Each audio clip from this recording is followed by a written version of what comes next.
دیکھیں بات یہ کہ میں نے جو چیز محسوس کی ہے کہ شہباز شریف صاحب پہ خاصا دباؤ ہے، وہ کوئی ایسی بات نہیں کرنا چاہتے جس سے یہ تاثر عام ہو کہ ان کے اپنے بڑے بھائی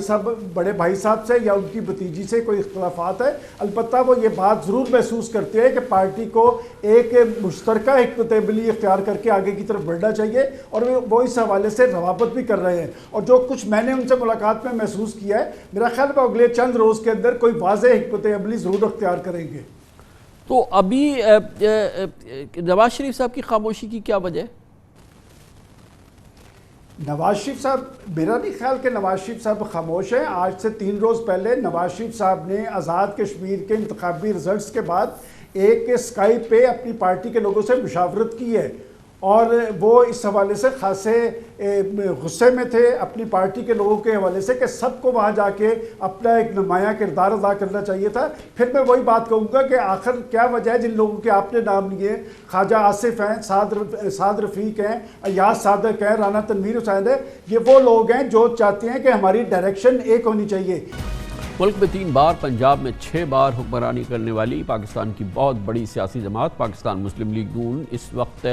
میڈیا میں خبریں عام ہے۔ یہ کچھ ٹھگی چھپی بات نہیں، اندرونی سیاسی کشمکش سے دوچار ہے اور اب اس کی بھاری سیاسی قیمت بھی ادا کر رہی ہے۔ پارٹی کا سیاسی اثر و نفوذ زوال پذیر ہے۔ نون لیگ کے قائد نواز شریف اور نون لیگ کے صدر شہباز شریف کا متضاد بیانیہ پارٹی کی سیاسی، انتخابی اور پارلیمانی صدمے سے دوچار کر رہا ہے، اور آزاد کشمیر الیکشن میں بدترین ناکامی کے بعد سیالکوٹ کی ضمنی الیکشن میں مسلم لیگ نون کی ناکامی، پنجاب اسمبلی میں اس کی اپنی جیتی ہوئی نشست ہار دینا یقیناً اس بات کی بہت بڑی گواہی ہے۔ آزاد کشمیر انتخابات ہو یا سیالکوٹ کے ضمنی الیکشن، اس کے بعد مریم نواز نے تو دھاندلی کا الزام لگایا، بہت بھرپور انداز سے الیکشن میں حصہ لیتی رہیں، لیکن قومی اسمبلی میں اپوزیشن لیڈر اور نون لیگ قائد صدر جناب شہباز شریف، پنجاب اسمبلی میں اپوزیشن لیڈر حمزہ شہباز اس دوران مکمل خاموش رہے، دونوں نے کسی انتخابی سرگرمی میں حصہ نہیں لیا۔ شہباز شریف کافی عرصے سے پارٹی کے فیصلوں اور انتخابی سیاست سے بالکل غیر فعال ہیں،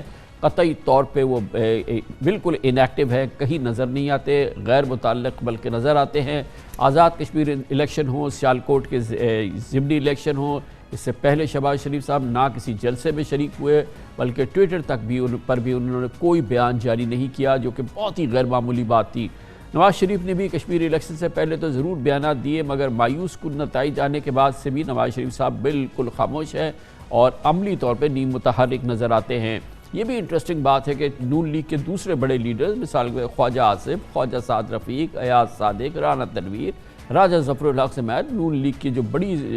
سینئر لیڈرشپ ہے اور جو کہ معتدل لیڈرشپ سمجھی جاتی ہے، وہ بھی خاموش سی نظر آتی ہے، اور ایک لگ یہ رہا ہے کہ مشکل دو راہے پہ کھڑی ہے۔ نواز شریف اور مریم نواز صاحبہ کے بیانیے پر انہوں نے یقیناً چپ سادھی ہوئی ہے یا کم از کم گوشہ نشینی اختیار کر لی ہے۔ جارحانہ بیانیے کے مٹھی بھر نون لیگ کے حامی ہیں جو میڈیا میں تعمیلیں پیش کرتے ہیں، مگر وہی چہرے ہیں، وہی بات ہے، وہی گفتگو ہے جو کہ اس بات کو نہیں چھپا پا رہی کہ یہ بہت بڑی سیاسی جماعت ایک اندرونی شدید کشمکش کا شکار ہے۔ اس پر مزید اہم اور ضروری تجزیہ حاصل کرتے ہیں ممتاز باخبر صحافی، ایگزیکٹو گروپ ایڈیٹر دنیا نیوز جناب سلمان غنی صاحب ہمیں ایک بار پھر جوائن کر رہے ہیں۔ سلمان غنی صاحب، آج آپ کی ملاقات بھی ہوئی شہباز شریف صاحب سے، اور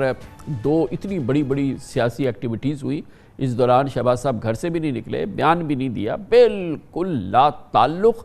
غیر فعال، بہت ہی غیر معمولی صورتحال ہے اس وقت نون لیگ جس سے دوچار نظر آتی ہے۔ کامران صاحب، آپ نے جو نکات اٹھائے ہیں اس میں کوئی شک نہیں کہ پارٹی کے اندر ایسے تضادات موجود ہیں، اور خاص طور پہ یہ جو بیانیے کی جنگ ہے یہ پاکستان مسلم لیگ نون کی مقبولیت پر اور ان کی سیاست پر اثر انداز ہو رہی ہے۔ شہباز شریف صاحب اداروں کے خلاف ایک حد سے آگے جانے کے لیے تیار نہیں ہیں، جبکہ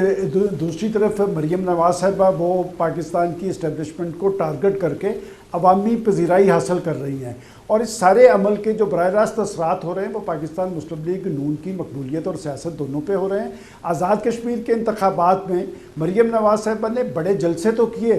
لیکن انتخابات جیتنے کے لیے جو حکمت عملی اپنائی جانی چاہیے تھی،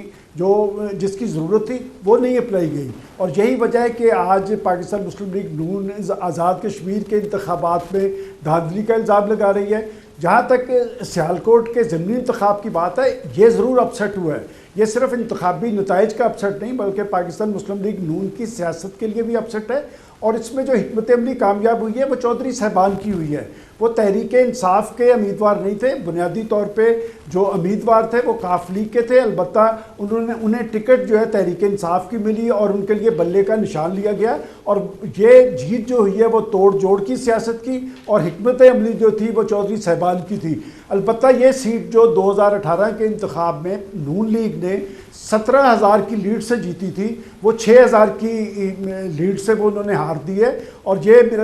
پاکستان مسلم لیگ نون کے لیے نمبر فکری ہے، اور انہیں یہ بات ضرور سوچ۔ نہ صرف یہ کہ اب ہم دیکھ رہے ہیں کہ صدر ہیں مسلم لیگ نون کے شہباز شریف صاحب مکمل غیر فعال ہیں، پنجاب مسلم لیگ نون کے صدر ہیں حمزہ شہباز غیر فعال ہیں، نہ سنائی دیتے ہیں نہ دکھائی دیتے ہیں۔ اسی طرح سے اور بڑے طویل فہرست ہے، خواجہ آصف صاحب، سعد رفیق صاحب، رانا تنویر اور بہت سارے جو لیڈرشپ ہے انہوں نے خاموشی اختیار کرنا بڑا ضروری سمجھا ہے۔ تو یہ تو ایک اندرونی جو کشمکش ہے، اور یہ ایک بیانیہ جو کہ اڈاپٹ کیا گیا اس پہ تو ناکامی، مسلسل سیاسی ناکامی بھی مل رہی ہے۔ تو کیا آپ ساری نگاہیں اور سارے کان جو ہیں وہ مرکوز ہیں نواز شریف صاحب کی طرف کہ وہ اس سلسلے میں کیا قدم اٹھاتے ہیں؟ کیونکہ یہ تو بالکل ان ایکٹیو اور غیر فعال ہو گئی ہے نون لیگ کی جو کلیدی لیڈرشپ ہے۔ دیکھیں کامران صاحب، آپ نے جن لوگوں کے نام لیے ہیں یہ بالکل درست ہے کہ وہ لوگ اس وقت خاموش ہیں، غیر فعال ہیں اور کنفیوژن سے دو چار ہیں۔ جہاں تک آپ نے یہ کہا کہ شہباز شریف صاحب بالکل گھر بیٹھ گئے ہیں، تو میں نہیں سمجھتا، میں سمجھتا ہوں کہ ان پہ اراکین اسمبلی کا بہت سارا دباؤ ہے۔ آج بھی ایاز صادق، شیخ راحیل اصغر سمیت متعدد اراکین اسمبلی نے ان سے ملاقات کی ہے، اور ان پہ دباؤ یہ ہے کہ وہ اس خاموشی کو توڑے، وہ پارٹی کو بچائیں اور آگے کی طرف لے کے چلیں۔ اور اس وقت جو مسلم لیگ نون کے اندر بیانیے کی جنگ ہے یہ ان کی مقبولیت پہ بھی اثر انداز ہو رہی ہے اور ان کی سیاست پہ بھی اثر انداز ہو رہی ہے، اور شہباز شریف صاحب آگے کیوں نہیں بڑھ پا رہے؟ دیکھیں کامران صاحب، اس کا جواب شہباز شریف صاحب کے پاس ہے یا اس کا جواب شہباز شریف صاحب کے پاس ہے یا نواز شریف صاحب کے پاس؟ دیکھیں بات یہ کہ میں نے جو چیز محسوس کی ہے کہ شہباز شریف صاحب پہ خاصا دباؤ ہے، وہ کوئی ایسی بات نہیں کرنا چاہتے جس سے یہ تاثر عام ہو کہ ان کے اپنے بڑے بھائی